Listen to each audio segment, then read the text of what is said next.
welcome to today's Pet Pawcast. I'm your host, Dr. Roberta Westbrook, and you're here with us at the Campus for All Animals, the Houston SPCA. Today, you are with us in our Pet Wellness Clinic. Our Pet Wellness Clinic is here to help serve you and your pets for all of your health needs. We really want to make sure that your pets live long and happy lives, and the best way to do that is to provide them with what we call preventive care, preventive medicine. We want to make sure that we give you the tools to prevent disease before it can happen. And that's what our show is going to be about today. We're going to talk about vaccines, how you know which vaccines your pet may need or may not need, which ones are required and which ones are optional. So if you have any questions about your pet and which vaccines your pet may need, please feel free to put those in the chat, and hopefully I can help you answer your questions today. Well, we have wonderful families and wonderful pets with us at today's Pet Wellness Clinic here, and so we're excited to be able to help them. So today we also take walk-ins, and so if you are interested in coming to our Pet Wellness Clinic, remember we're open every Thursday through Sunday from 10 a.m. to 5:30 p.m. You can make an appointment or you can just walk in. We're happy to help you. If you determine kind of last minute that you need assistance, just come on in. We're happy to help you. So today, let's talk about vaccines. So what questions can I help you with vaccines? Because I have a lot of writing here on the board and we're going to get through all of it. But can I start by answering any of your questions about your pet vaccines? Yeah, so there's one that wants to know, Michelle wants to know, how does she determine what really is needed? Like what does you think that is the most important vaccines? Because she's a little worried about over-vaccinating her pet. That's a very good question, and it's a very common question. So veterinarians have vaccines in two different categories. One of those categories is called core or required vaccines, and we have another set of vaccines that we consider non-core or optional vaccines. Sometimes they're also called lifestyle vaccines because that means we only give them to the pets that may need them based on their lifestyle. So, Michelle, if you have a dog, then I want to point out which vaccines are required for dogs, or what we call core vaccines for dogs. So the one that most people are familiar with is this one. It comes in lots of different abbreviations, so depending on the veterinary hospital that you go to or your veterinarian, you maybe heard it called a DAP or a DAPP or DA2 PPV vaccine. We also call this one the distemper parvo vaccine. So if you hear us say distemper parvo and you look at your paperwork, you're going to probably see one of these three abbreviations or some variation. This is a core vaccine and it helps to prevent several different infectious diseases. The D actually stands for a disease called distemper virus. Distemper virus is potentially fatal. It causes respiratory symptoms and neurologic symptoms like seizures. The A stands for adenovirus. Adenovirus is another respiratory virus that can cause coughing, ocular, and nasal discharge. P is probably the one that you're most familiar with, but it actually covers two different diseases, which is why you see it sometimes abbreviated PP, because that P stands for parvovirus and parainfluenza. Parvovirus, many of you have heard of, potentially fatal disorder of the gastrointestinal tract in puppies, where it causes vomiting and bloody diarrhea. So pretty serious disease. Parainfluenza is another type of respiratory virus that can cause ocular and nasal discharge, coughing, and sneezing. And so when you see these abbreviations, it actually covers several different infectious diseases. This A for adenovirus can actually also prevent against a disease called hepatitis as well. So we get lots of coverage with this core vaccine for dogs. This one you want to get every year. Depending on your veterinarian and depending on the age of your dog, your veterinarian may advise that they get this vaccine every 3 years if they have an appropriate immune system and have gotten multiple boosters of this one in the past. So this is a core vaccine for dogs. Do you have any questions about this core vaccine? I think I've seen that where you said annually, but once your pet is 2-4 years old, you're saying they don't necessarily need that? Yes, every year? that's true. There are some vaccines on the market today that are approved for every 3 years. So you can get this core vaccine every 3 years. So talk to your family veterinarian. We're happy to help you here at our Pet Wellness Clinic determine whether or not this core vaccine can be given annually every year or every 3 years. Another core vaccine for cats, if you have a cat, you may be wondering, what vaccines are required for my cat? Well, a very common one, the core vaccine for cats is called FVRCP, or some veterinarians may abbreviate it as HCP. This is a combination vaccine, again, that prevents against several different infectious diseases. This first one, FVR, stands for feline viral rhinotracheitis. It's actually a syndrome caused by a virus that causes respiratory disease in cats. So again, ocular, nasal discharge, sneezing, it's very common. In this example, it's abbreviated by an H because the actual type of virus that causes this disorder is a herpes virus. And so sometimes you may see it abbreviated as H. H is the same thing as FVR. Then this C here stands for another virus called calicivirus, which also causes respiratory disease in cats. So it not only causes ocular and nasal discharge, but sometimes will cause ulcers in the oral cavity. And so some cats that have calicivirus may not want to eat and become very dull and dehydrated. The final one, the P that you see here, is panleukopenia. Panleukopenia is a very devastating disease of cats. It's actually caused by a type of parvovirus. So it's actually related to the canine parvovirus. It causes the same symptoms: vomiting, bloody stool, lethargy, and can end in death if not treated. So again, this core vaccine for cats is an annual vaccine, but again, please talk to your family veterinarian about whether an every 3-year vaccine is appropriate for your cat. So we have the distemper parvo vaccine for dogs that's required, and we have the FVRCP vaccine that's required for cats. Any questions about the cat vaccine? So just out of curiosity, we've got a lot of animal lovers who like to help stray animals. If they find a cat that has those symptoms, the lethargy and the ocular discharge and all that, is it too late to get that vaccine, or would that vaccine actually help? What a great question. This is a really, really good question. So oftentimes, if you find a cat, you take it, it's already got these symptoms, and you take your cat to the veterinarian, we will most likely provide medication for your cat to get your cat well before we vaccinate. So we will provide antibiotics or antiviral medications or whatever we think we need to get your cat well before we vaccinate them.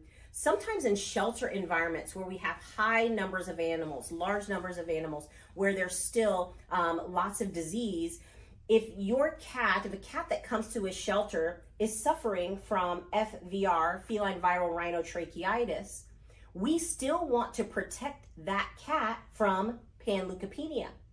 So even though the cat may have symptoms consistent with feline viral rhinotracheitis, we will still vaccinate the cat because we want to make sure the cat doesn't get calicivirus or panleukopenia. And so oftentimes in shelter environments where we have lots of animals in a close living space, we will go ahead and vaccinate and continue to treat for these symptoms. So very good question, and a lot of it depends on the situation that the patient is in. So I have another core vaccine that's required for both dogs and cats, and that is the rabies vaccine. The rabies vaccine is required by law. So for dogs and cats, it's required for any dog or cat that is 12 weeks of age or older. So this vaccine is typically given between the ages of 12 weeks and 16 weeks. And then it is given every year after that. In some cases, again, you may see your family veterinarian, this can be given every 3 years as well. So there's an annual rabies vaccine, and there's a vaccine every 3 years. It depends on the product that your veterinarian is using. So you may want to confirm with your veterinarian how frequently your pet needs this rabies vaccine. Are you able to switch back and forth? So is there, if you get the one that's good for 3 years, but then you miss the deadline to get the new vaccination and they switch to the 1 year, is there a difference to switch back and forth? No, it's no problem. And your veterinarian often will go by the label on the packaging. And sometimes they may go by the age of the pet as well. So if your pet is vaccinated for rabies regularly, as they reach elderly geriatric ages around 7, sometimes they will switch 3-year rabies. And then it's very possible that they can switch back after that 3-year rabies. So there's no harm in your pet in going back and forth, but I would ask your veterinarian because what they'll be doing is following the label on the vaccine package in terms of whether it's due for 1 year or 3 years. And now it's the law, the city of Houston, right? Oh, absolutely. So it's always been law to vaccinate your pet for rabies. In the city of Houston, not only does your pet have to have a rabies vaccine, but your pet is required to have a microchip. If you are living in the city of Houston, it's required now that your pet has a microchip, so that if your pet ever gets lost and winds up in the shelter, that the city of Houston will make sure your pet is not only vaccinated for rabies, but also microchipped before you pick up your pet. That microchip will also be linked to a city registration. So it's important that you register your pet's microchip with the city. So we don't have the tags anymore. If you hadn't had a pet in a while, you might remember that your pet would have a rabies tag. Well, what has replaced that rabies tag is the microchip. The microchip is now licensed with the city or registered with the city. That way, if your pet gets lost, your pet will be registered with the city. It'll help us to reunite you with your pet sooner, and it will actually prevent you from incurring some fees from the city of Houston by making sure that your pet is registered with the city.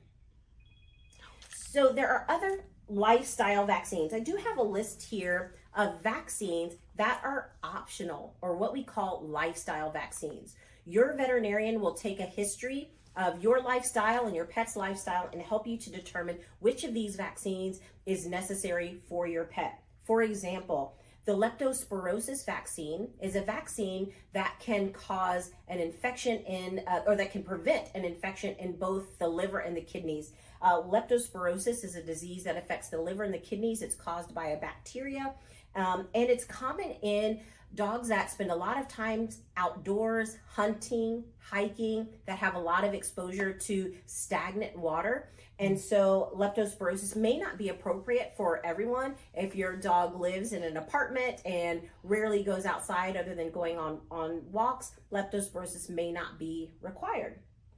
Similarly, Lyme disease, there's a vaccine against Lyme disease. Lyme disease is one that's transmitted by ticks. So you can imagine that dogs that are outside hunting, hiking are going to be most exposed to tick-borne diseases. And so this vaccine may be something that is more likely given to those dogs, but maybe not a dog that's indoors all the time. And then I have 2 at the bottom here. Now I've starred these 2 at the bottom here, canine influenza and Bordetella, because you've probably heard a lot about them. Both canine influenza and Bordetella are types of infectious diseases that cause respiratory disease in dogs. They cause coughing, ocular nasal discharge, and in some cases, pretty severe symptoms, fever, lethargy. And so we treat these lifestyle vaccines as if they're core vaccines. Oftentimes, your veterinarian will strongly recommend that you get one or both of these vaccines. Bordetella causes kennel cough, so you may have heard of kennel cough vaccine. And you are required to get this vaccine if you're going to be boarding your pet, if you're going to be taking your pet to the groomer, or maybe even if you're going to the dog park. Bordetella would be a wonderful vaccine to get. And so we treat it very much like a core vaccine. We oftentimes recommend very strongly that all dogs get Bordetella. Canine influenza is very similar. It's becoming, unfortunately, a more common pathogen in dogs. And so we're seeing canine influenza happen more often, and it has much more severe symptoms than Bordetella. So many veterinarians are requiring canine influenza as if it were a core vaccine. It's still optional, but it's a good idea to have your pet vaccinated against canine influenza as well. And you can get both of these, canine influenza and Bordetella, here at our pet wellness clinic at the Houston SPCA. Any questions? Yeah, so Patrick was wondering about elderly dogs and vaccines. Say you rescued a dog and he's, been who knows where for 12 years. Um, do you have to take some precautions when you are dealing with an elderly dog that's never had vaccinations? How does that work? So the good news is when you have an elderly dog, their immune system is mature, it's strong, it's been in contact with lots of different viruses and bacteria throughout your pet's life. And so they're much less likely to contract these infectious diseases. So talking to your veterinarian and trying to determine an adequate vaccine schedule for your elderly pet is going to be the best thing. Many elderly pets do move to an every 3-year vaccine schedule just because their immune system is so mature and they're able to handle their exposure to infectious diseases pretty easily. I will say that rabies, again, is still a required vaccine. Talk to your veterinarian about whether it's a 1-year or 3-year, but even if you find an elderly pet, you're still going to need to have that rabies vaccine and that rabies certificate that indicates that your pet is vaccinated for rabies. How are the vaccines in animal shelters that we administer different from, say, what our pets get annually? Oh, that's such a great question. So the question is, how are vaccines in shelter animals different from those that you might get at your regular private practice? The vaccines themselves are not different. So the product itself is the same as any product that is used in a private practice. What we do differently in shelter animals is we oftentimes will vaccinate more frequently. And that's because in shelter environments, we have large numbers of animals oftentimes, and we don't know their history. So we don't know what diseases they've been exposed to or what diseases they're carrying. And so in order to protect all of the animals that are with us in our care, we oftentimes will vaccinate more frequently. Once they get into a home, then we can move to more traditional vaccine schedule where we vaccinate initially maybe every 3 to 4 weeks and then annually. Whereas in the shelter, when they first come to us, we often will vaccinate every 2 to 3 weeks in the shelter. So when they first come to us, we do more frequent vaccines until we know that a pet is in their lifelong home, and then they can move to more traditional vaccine schedule. Is there any breed that needs very specific vaccinations, or just dogs and cats are pretty much all the same? It really is. Dogs and cats in general are the same. In terms of breed, the only difference I would say is there are some breeds and some individual animals, not always breed, but individual animals that may react to vaccinations differently. So one thing that you should be aware of is vaccines certainly have the possibility to cause allergic reactions in the pets that receive them. And we do tend to see more commonly that these allergic reactions tend to happen in smaller breed dogs, younger and smaller breed dogs. So sometimes veterinarians may recommend, particularly if there is a history of an allergic reaction in the past, that your pet be pre-medicated with medication to help prevent an adverse reaction to vaccines. What I mean by an adverse reaction, if your pet receives vaccines and begins to have symptoms associated with an allergic reaction, such as hives, a swollen face, itchiness, extreme lethargy, vomiting, or in some severe cases, collapse, where they almost become unconscious. Those are severe allergic reactions that are not very common, but can happen. And in those cases, you want to contact your veterinarian right away. Go back to the clinic right away, and your veterinarian can treat your pet for an allergic reaction. So again, there are certainly some individuals who are more sensitive to vaccines and can be more prone to allergic reactions, but it is something treatable. And so you want to make sure that you talk to your veterinarian if you're concerned about this, get all the information. And particularly if your pet has had a history of allergic reactions to vaccines, always let your veterinarian know this so that we can give medication to help prevent it. Are there any 2 vaccines that you would normally not put together? Because I know that everybody's on a different schedule. Yeah, sure. Everything's on a different schedule. And so sometimes one of the vaccines that causes a lot of reactions is leptospirosis. And so sometimes veterinarians will decide to separate that one out or give that particular vaccine later on in the vaccine schedule than they would, other vaccines. So typically this core one, distemper parvo, comes as one injection. We oftentimes will give this one along with the rabies vaccine. But let's say you have a dog that needs the core vaccine, distemper parvo, plus rabies, maybe plus bordetella. Maybe you've decided you need to board your dog or go to the groomer, so you think your veterinarian advises the canine influenza vaccine, and maybe even the leptospirosis vaccine. It seems like a lot of injections, and oftentimes veterinarians will decide to spread these vaccines out just to decrease the chances of a reaction. And so one of the ones that often can cause those reactions is leptospirosis, and we may decide to separate that one out. If any of these vaccines, your veterinarian will know this, but if any of these vaccines are what we call live vaccines or modified live vaccines, they tend to cause more reaction than those that are called killed vaccines. So modified live vaccines stimulate the immune system more strongly than what we call killed vaccine. And so your veterinarian will help determine which vaccine your pet is getting and take the proper precaution to cut down on any vaccine reactions. Yeah, can we touch on a little bit on like preventatives? What are your thoughts on some of the flea and tick and the heartworm? Those are, I guess you can now take some that last for 3 years. Is that right?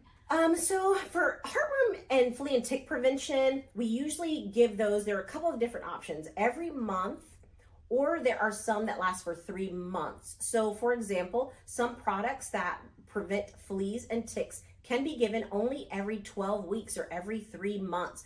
But typically after that, you're going to need to give another dose. And so it depends on your lifestyle. So if you can keep up with the every month dosing schedule, that's perfectly fine. For others, it's a little bit easier to remember, maybe every 3 months. There is some cost difference too. So typically the medications that are given every month may be a little less expensive than those that are given every 3 months. But your pet should stay on heartworm prevention year round. Mosquitoes are the vector that transmits, or the mode of transmission of heartworm disease. And so we want to make sure that your pet stays on heartworm prevention to prevent this life-threatening disease year round, because mosquitoes are year round, particularly in Texas. Same thing with fleas and ticks. We can find fleas and ticks almost year round in Houston and in Texas. So year-round flea and tick prevention is also recommended.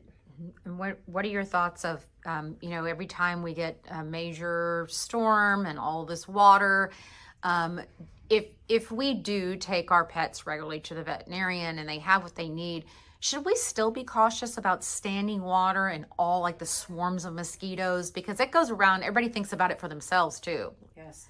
It's a great question. So as we move into the summer and we're getting more rain and hurricane season is upon us, we're going to see more stagnant water, more mosquitoes, and it's still a good idea to be cautious. So you want to make sure that you're staying on top of that monthly heartworm, flea, and tick prevention, and that you're taking even precautions around your home to maybe cut down on some of the mosquito and flea and tick population. If you need to call a pet safe control company where they can spray around your home, pest control company that can spray around your home for some of these parasites, that can actually be very beneficial just to keep your immediate environment safe from some of these